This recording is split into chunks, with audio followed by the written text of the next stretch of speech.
Hoje, 5 de abril de 2024, estamos aqui para mais um Pôr do Sol. O assunto de hoje é o semeador, onde vai falar de sementes versus palavras. Vamos orar. Eterno Pai, muito obrigado. Mais uma vez estamos porque o Senhor nos salvou e o Senhor está disposto a nos assistir a cada momento. Nós precisamos, Pai Santo, do Teu Santo Espírito, para que tenhamos o discernimento de compreender o plano da salvação. Pai Santo, eu te peço por todos aqueles que vão nos ouvir, todos aqueles que estão necessitados, a todos aqueles que estão sofrendo a perda de alguém da família ou a perda de algum bem material, aqueles que estão passando por qualquer problemas de qualquer área da vida. Nós nos entregamos em Tuas mãos, Pai Santo, e faze-nos sentir a necessidade do Teu auxílio, do Teu amor e da Tua misericórdia. Em nome de Jesus, pedimos agradecidos. Amém. Parábolas são histórias reais ou não. Muitas vezes as parábolas são cópias ou palavreados feitos de algo que aconteceu. E os discípulos certa vez perguntaram a Jesus: por que o Senhor fala em parábolas? E ele então dá uma resposta que vamos ouvir. Esta parábola está baseada em Mateus 13, de 1 até o 23. Naquele mesmo dia, saindo Jesus de casa, assentou-se à beira do mar, mar da Galileia.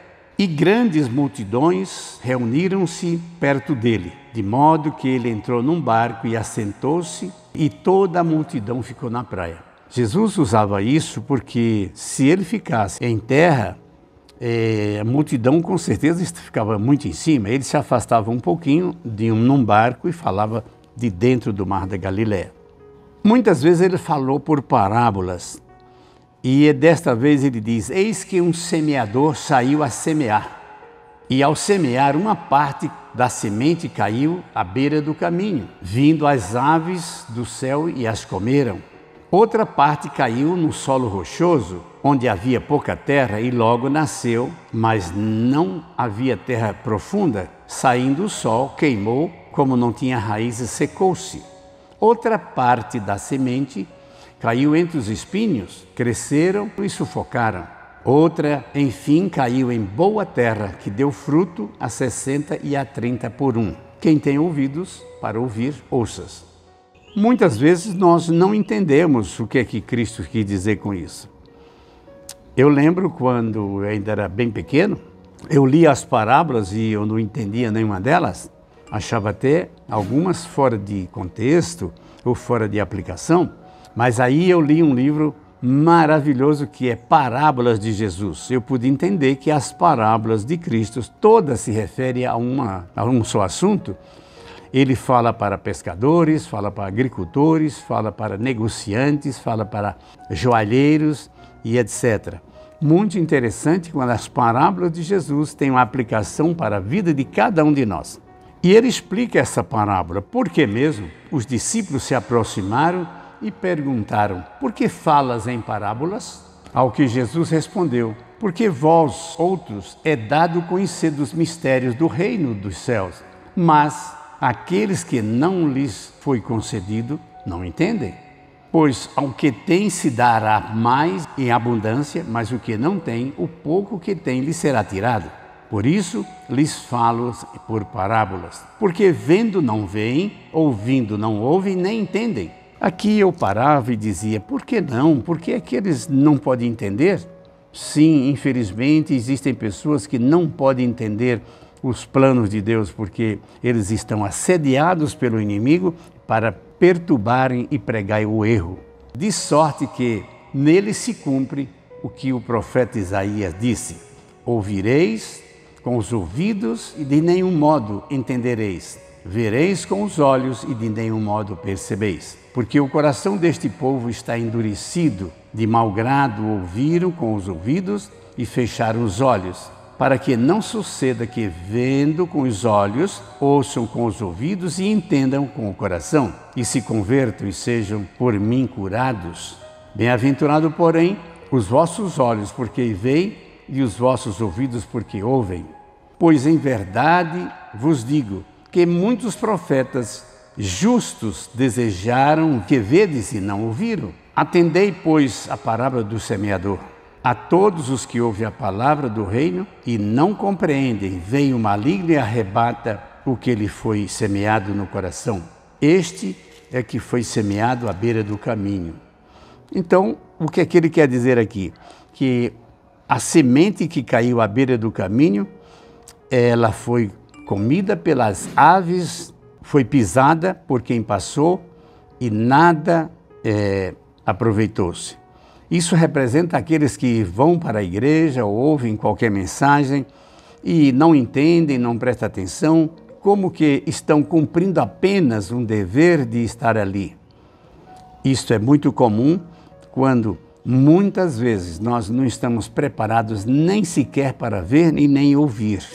O que foi semeado num solo rochoso, entre pedras, são aqueles que ouvem com alegria, mas não têm raiz, porque a terra das pedras são poucas, chegando à angústia, à perseguição, por causa de qualquer escândalo, eles então esquecem.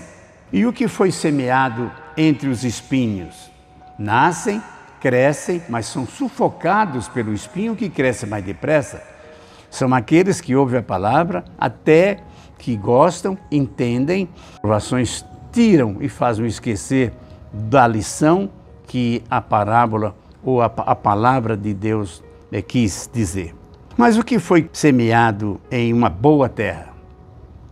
Esse aqui é o que nos interessa mais. Aquele que caiu em terra boa. O que será uma terra boa? A terra é a nossa mente, é o nosso coração. Coração e mente, na Bíblia, eles se confundem, porque é a mesma coisa. A gente aceita com a mente e leva para o coração, para o sentimento, para a compreensão. Quando a gente tem esse interesse pelas coisas de Deus, há uma coisa que é muito necessária: a saúde. Saúde física, saúde mental, saúde social e emocional.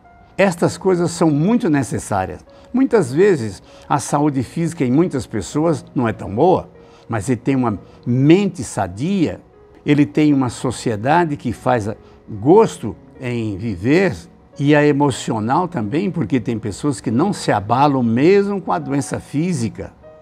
E o que dizer da alimentação? A alimentação ela tem o seu papel na compreensão e no cumprimento desta parábola. O sono, as atividades físicas, que não é obrigado a ser uma academia, mas a pessoa trabalha, anda, sobe escada, desce escada, tem atividades dentro da casa ou fora dela, andando, fazendo caminhadas, nadando. Tudo isso são coisas que fazem bem à nossa saúde física. E a boa leitura, que dizer dela? Boas conversas, amigos sadios de mente. E que tal a família? Nós muitas vezes esquecemos de cultivar a nossa família. Existem famílias, principalmente nos dias de hoje, que pouco se falam e quando se falam não se entendem. Que triste briga entre casais, entre pais e filhos, entre irmãos. Isso consome com o conhecimento da Bíblia, da palavra. Então impede que as palavras caiam em um solo de boa qualidade. E Cristo disse que aquela semente ou aquelas palavras que caem em um bom solo, eles produzem 100% ou 100 por 1, 60 por 1 e 30 por 1.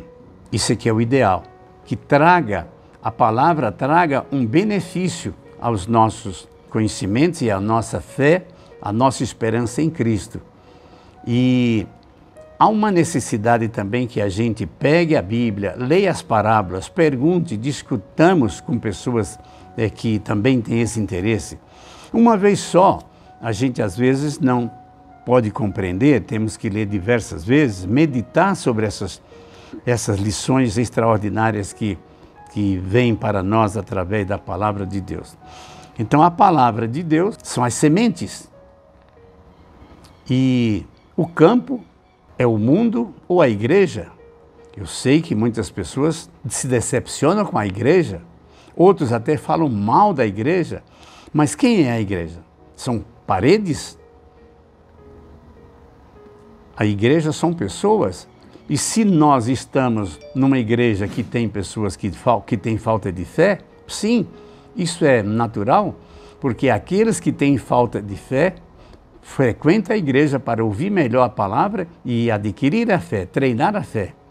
Aqueles que não compreendem a graça divina, vai para a igreja e lá ele pode compreender ao ouvir e ao discutir com pessoas. Mas o estudo da palavra, ela é muito interessante. Mas, meus prezados, hoje nós passamos por uma crise muito grande. Muitas pessoas estão descrentes de igreja. Mas lembrando que igreja não é uma sociedade tal, com nome, etc. Uma igreja é um lugar onde a gente se encontra para louvar e bendizer o nome de Jesus, para conhecer melhor ao Deus maravilhoso, para conhecer a pessoa do Espírito Santo, para que a gente possa invocar esse Espírito e receber dele a sabedoria do alto. Eu digo para vocês e para mim, vamos gastar mais tempo com a palavra de Deus, formando grupos de pessoas para servir-nos uns aos outros, para entregar não só o que um necessita na área física, mas também na área espiritual, na área educacional. As escolas que poderiam ser lugar para melhor entendimento da vida espiritual, muitas vezes esquecem disso. Vocês sabem que 3 instituições Deus criou. Primeiro, o lar, onde todos nós devíamos encontrar no lar aquilo que nós precisamos, em físico, intelectual, moral e emocional. Quando o lar falhou, em algum momento, pelo pecado, Deus então criou a escola. A escola era o lugar onde, cultivado todas essas qualidades que o lar falhou, a escola devia assumir. Mas a escola também falhou e Deus então instituiu a igreja. A igreja é o 3º lugar de reunião para que nós possamos nos aperfeiçoar. Então, lar, escola e igreja são as 3 instituições que Deus criou para que nós possamos desenvolver o nosso conhecimento em todas as áreas da vida. Que Deus nos abençoe ricamente. Eu peço que aqueles que necessitarem façam perguntas através do WhatsApp, pelo telefone 11 994 05 5612. Estaremos sempre dispostos a dialogar e a encontrar versos bíblicos que venham dar respostas para os nossos anseios e as nossas perguntas. Deus nos abençoe e um feliz sábado para vocês.